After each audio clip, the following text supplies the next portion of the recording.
Existe uma sombra. O homem vive com esta sombra. A sombra que molda e o segue geração por geração. Saturno viveu sobre a sombra de seu pai Urano. Uma sombra chamada medo. Controlado por ela, Saturno devorava seus filhos. Saturno vivia sob a sombra do medo. Medo de perder o poder, de perder o controle, de se tornar fraco perante outros. O medo guia ações. E guiando ações, gera violência, gera ódio, contra si mesmo e contra os outros. Viver sob essa sombra traz consequências.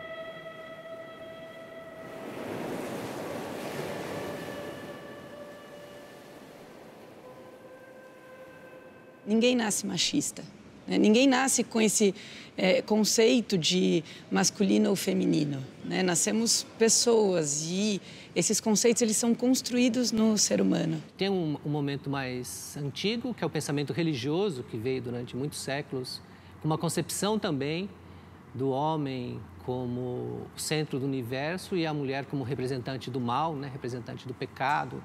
E depois, quando a ciência começa a dominar o pensamento hegemônico, vai saindo do campo religioso, vai passando para o pensamento científico, aí principalmente a medicina, que era a ciência que substituiu, né? Que as grandes famílias antes sempre tinham um padre na família e depois, quando vira a ciência, todos passaram a ter um médico na família. Então, os médicos passaram a ser os novos representantes desse novo tempo, nesse novo modelo de pensamento. Nos estereótipos que são bastante contemporâneos, a gente vê bastante presente essa marca da tentativa de mostrar que o homem é superior à mulher.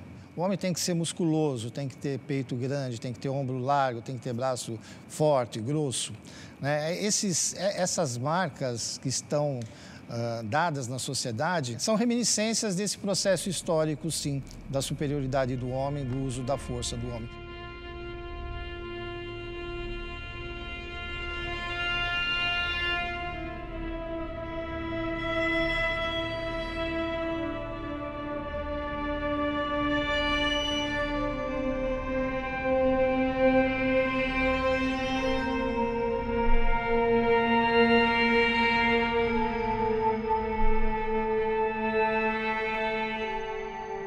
Infelizmente, a medicina, ao longo da sua história, principalmente a partir do século XVII para XVIII, ela deu muitos argumentos favoráveis ao machismo, né? De que ela tinha uma composição mais frágil, de que ela precisava de mais proteção e mais cuidados do que os homens, de que havia atividades que elas não deveriam se envolver por conta da Constituição ou porque poderiam ter uma sequela.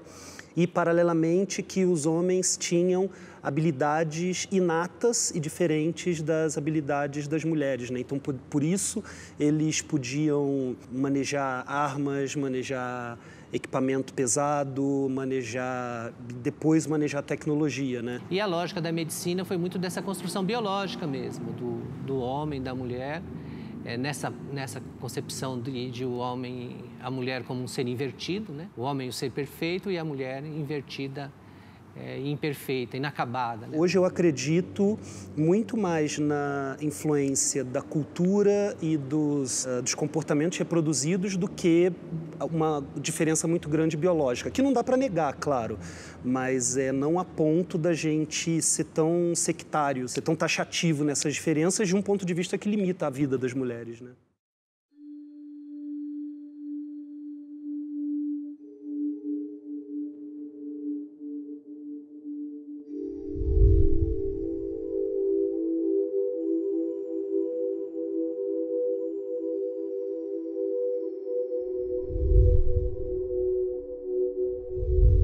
Para o homem se constituir machista, uma das coisas, ele precisa bloquear a vulnerabilidade. Porque ele não pode ser triste, né? Ele não pode chorar, ele tem que ser uma pessoa que consegue controlar suas emoções acima de qualquer coisa. Muitas vezes é comum que os homens não saibam nem expressar o que eles estão sentindo.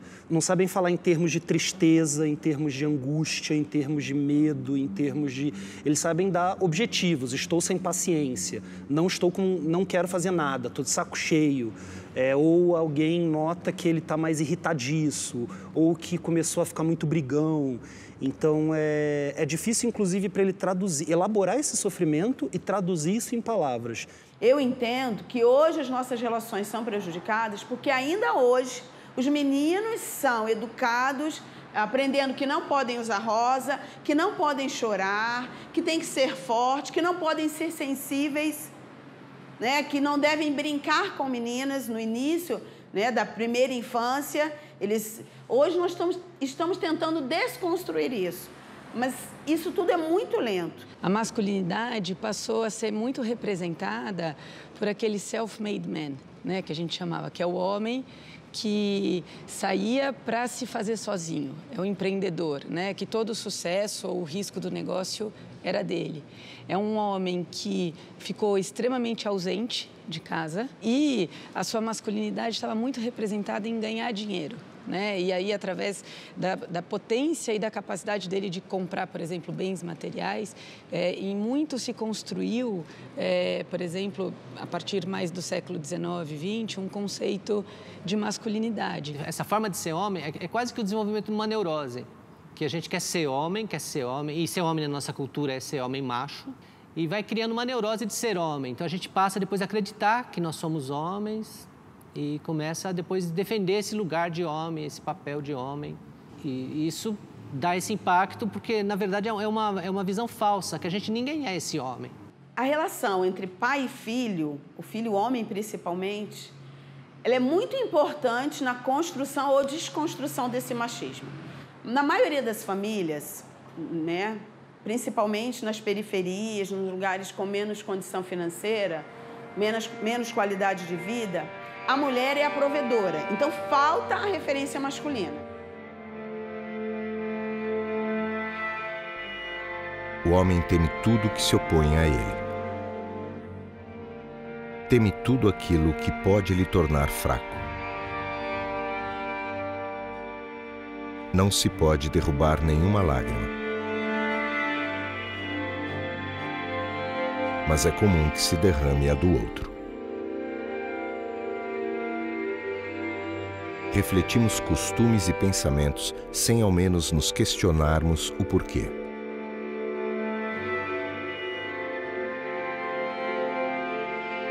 Talvez por comodidade, por ignorância, falta de consciência. A sombra sufocará e matará o corpo e a alma de muitos.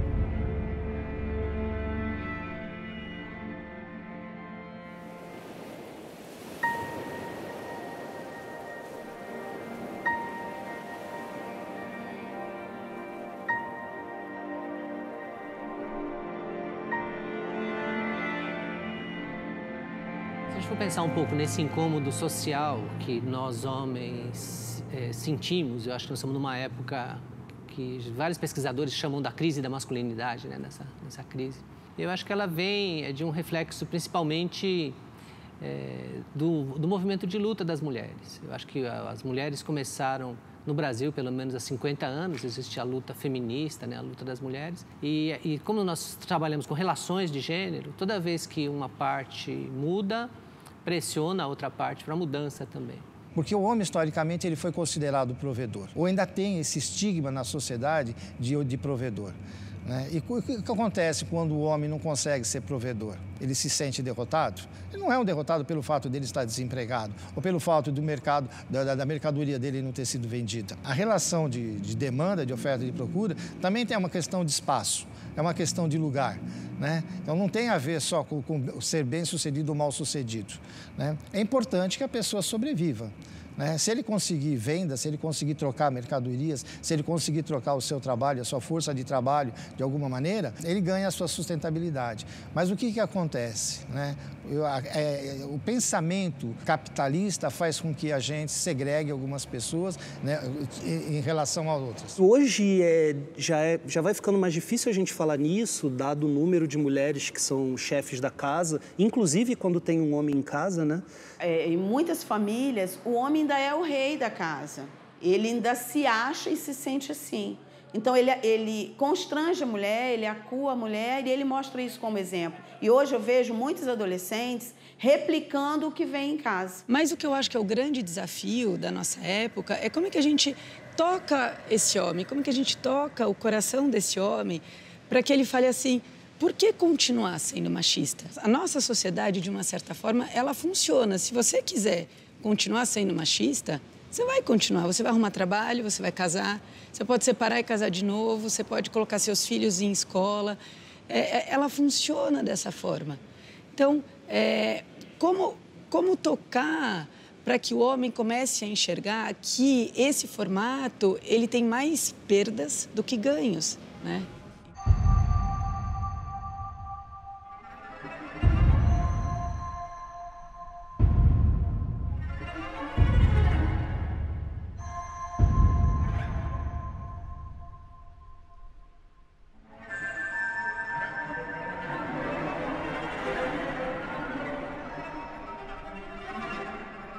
Eu acho que a questão da diversidade ela é muito interessante. Hoje a gente fala muito de masculinidades, né? Mas masculinidades, como a gente já vem abordando na sociedade, né? Masculinidade é o modo de ser homem. Né? Sempre houveram homens, sempre houveram formas diferentes de ser homens, sempre houve a sua forma de ser, né? Isso sempre foi respeitado. O que hoje a sociedade tem colocado muito à luz, né, é uma questão da violência. É porque determinado tipo de masculinidade pode sofrer violência ou deve sofrer violência. Né? Por que a pessoa, quando expressa o seu modo de ser, ela é passiva de sofrer violência? Mas alguns amigos meus falavam assim, se eu apanhar na rua e chegar em casa chorando, eu apanho de novo do meu pai. Então, assim, você pensar o quão absurdo é isso, quão desacolhedor é isso, né? A coisa do menino não chora sempre, todo mundo te diz isso. Outro clássico, quantas namoradas você tem, e aí você fala, não, tô com 3, tô com 4, e, enfim. E isso para criança de 5, 6, 7 anos, né? Existe sempre a contraposição ao feminino. Então, ser homem é não ser mulher. Então, para o homem, ele precisa se distanciar do feminino, até do feminino dele, né, aquele feminino interno dele, para ele se aceito como homem na nossa cultura. Então, nega o nosso feminino, subjuga o feminino nas mulheres, exerce uma lógica de coisificar, né, a mulher, e a maioria do pensamento machista, os iguais são os homens, né, os homens que são os iguais. As mulheres têm ainda aquele, como se fosse só para ser utilizada, usada, consumida como um produto e não uma pessoa de igual para igual, assim. E aí o medo da homossexualidade, então o homem tem muito medo que os outros homens achem que ele é gay, porque na nossa cultura ser gay é se parecer mais com uma mulher. Mas o medo hoje, da forma como a gente vive na sociedade, né, que é um medo, né, que cria ansiedade, que torna o outro adversário, que torna o outro meu inimigo, faz com que eu aja em relação, ele projete nele as minhas inseguranças. E, portanto, ele é passivo de sofrer agressão, violência, distrato, né, e todo tipo de desmerecimento que a sociedade tem. Os homens morrem por agressão cerca de 13 vezes mais do que as mulheres. É algo como 53 mil casos de um lado e 2 ou 3 mil casos do outro. Então, agressões em geral fazem parte da criação dos meninos, da constituição da masculinidade. A impulsividade é uma característica da masculinidade hegemônica, né? A resposta a ameaças, e às vezes ela vem, e isso a gente também tem ouvido esse discurso esse ano, né? A violência ou a facilitação da violência como defesa da família, né? Então, precisamos de uma arma para defender nossas mulheres, para defender nossas esposas e nossas filhas, né? Então, que também é um papel muito relacionado ao da masculinidade hegemônica, né? Da proteção da família, do provimento da família. O homem, ele tem uma dificuldade muito grande de dialogar. Eu entendo que esses espaços de diálogo, aberturas de espaço de diálogo é que vão mudar, sabe, toda a sociedade, vão mudar o pensamento, tanto de homem quanto de mulheres.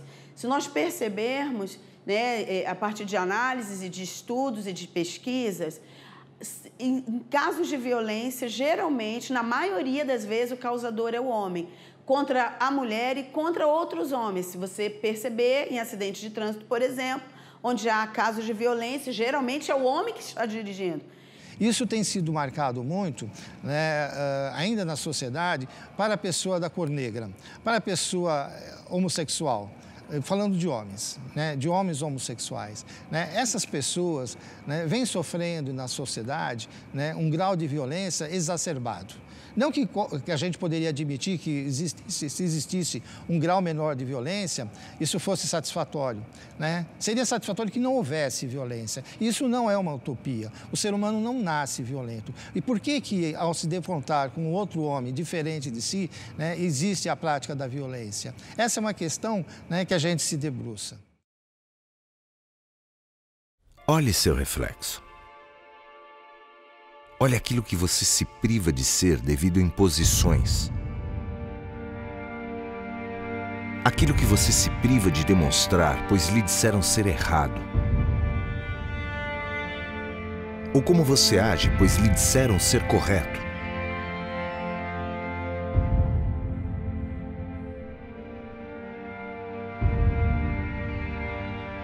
Guarde para você. Esse papel não é seu.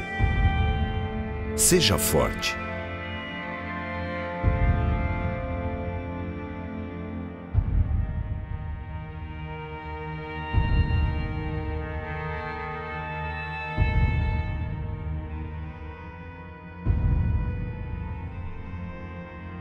Olhe o seu reflexo. Você é aquilo que você realmente é? Ou você é esta sombra?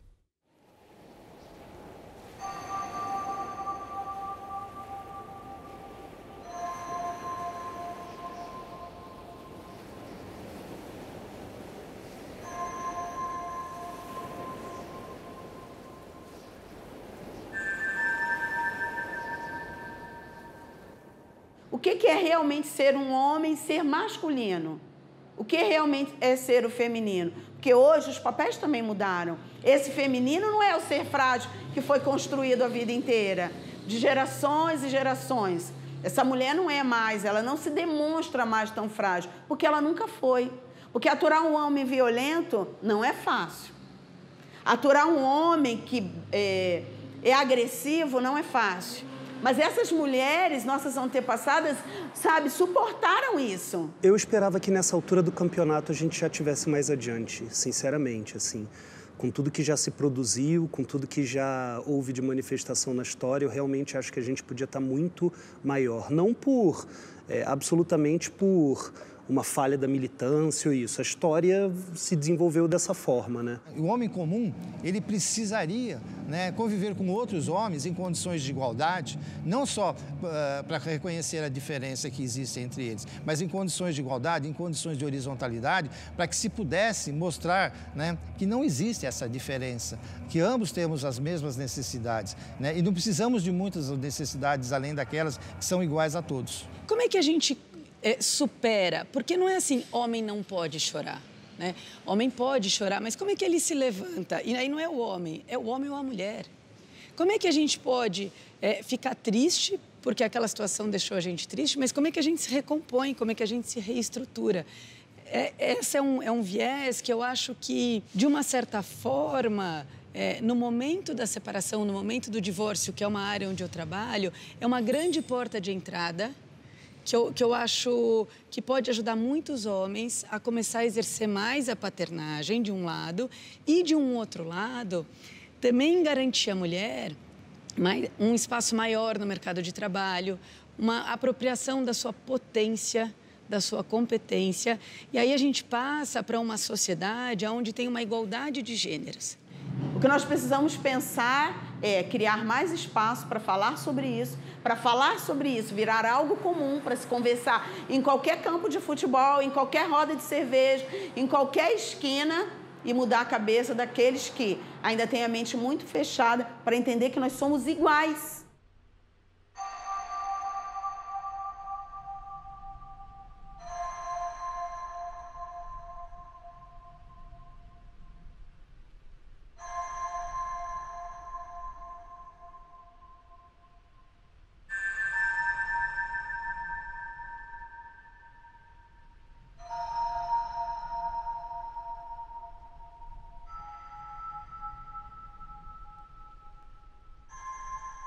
Eu acho que essa discussão é tão potente que é exatamente por isso que ela é tão cerceada e tão temida, né? Para você fazer uma discussão de sexualidade dentro da escola. Assim, não é à toa que hoje a gente tem essa crítica vaga, paranoica quanto à discussão de ideologia de gênero, né? Isso, para mim, é resultado de uma percepção que conversar sobre gênero rompe os poderes estabelecidos, né? Questionar o machismo tira privilégios. E se o homem não entra numa discussão dessa, ele não vai aprender isso sozinho. No meu pensamento, no meu entendimento, nós ainda vivemos dentro de uma sociedade machista e que essa sociedade, ela funciona. Né? Eu acho que a gente já teve muitos avanços graças ao movimento feminista, muitas vozes mostrando outros lados de se relacionar, né? Com ganhos tanto para a mulher como para o homem. Esse tipo de trabalho passa por mostrar ou construir junto a possibilidade de uma vida possível, né? De ser um homem possível. Porque há várias formas de viver a masculinidade. Existe essa masculinidade que a academia chama de masculinidade hegemônica, mas eu vejo a mídia e alguns setores do feminismo chamando de masculinidade tóxica, que ela é uma masculinidade ideal e, ao mesmo tempo, impossível. Só que ela te cobra o tempo inteiro. O tempo inteiro você sente o olhar te julgando. E, assim, é muito fácil viver uma masculinidade não hegemônica na Zona Oeste de São Paulo, na Vila Madalena, em Pinheiros. Mas no município do lado, os valores e as cobranças e os medos são como são há décadas, né? É mostrar outros caminhos, mostrar que a vida é mais fácil assim, mostrar que a gente pode viver coisas melhores assim, né? Viver prazeres e viver experiências que a gente não vive. É essa a questão que está dado. Né? Nós precisamos, né, conviver com o diferente. Eu acho que a questão da diversidade é fundamental.